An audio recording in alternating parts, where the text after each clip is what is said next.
Well, encountering means really meeting something in a way that goes beyond one's intellectual process. So normally in the West, particularly as a scientist, as I am, one's taught to encounter, say, a tree through one's ideas. So how did the shape of that tree come about through the process of natural selection? What might the forces have been that made, say, the sycamore leaf the shape it is? And, you know, it becomes a sort of instinct when you're a scientist and an ecologist to look at nature in that sort of way. That's not encounter.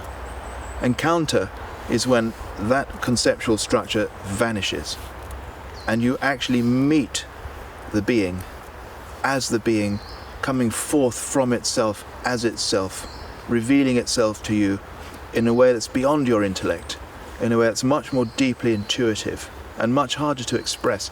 In fact, scientific language is inappropriate for this kind of encounter. It's poetry that does it. It's a poetic encounter. Well, I had many experiences of this kind of encounter with the muntjac deer that I studied for my doctorate. And some of the moments I most remember would be when I was just waiting, and for many minutes or even an hour or more, nothing would happen. And then, if I was lucky, a muntjac would appear and just stand, even just for a few seconds.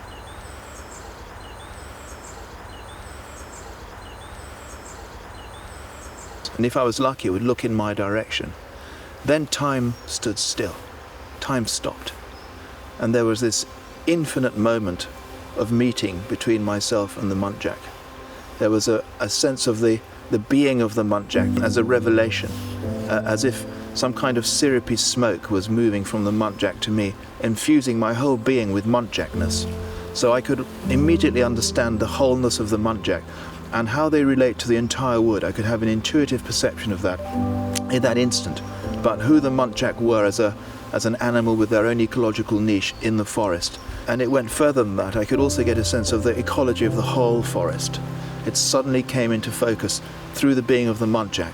The whole came into my perception. And then if I was very lucky, then that wholeness would spread out and I'd get a sense of the ecology of the entire earth. All those energies became concentrated in the muntjac, which for me symbolized all these different aspects of the ecology of the wood and indeed of the earth herself. I think the one thing you could do is to fall in love with the earth. Just go out and encounter nature in a deep way. Simply fall in love with nature. That's the most important thing you can do.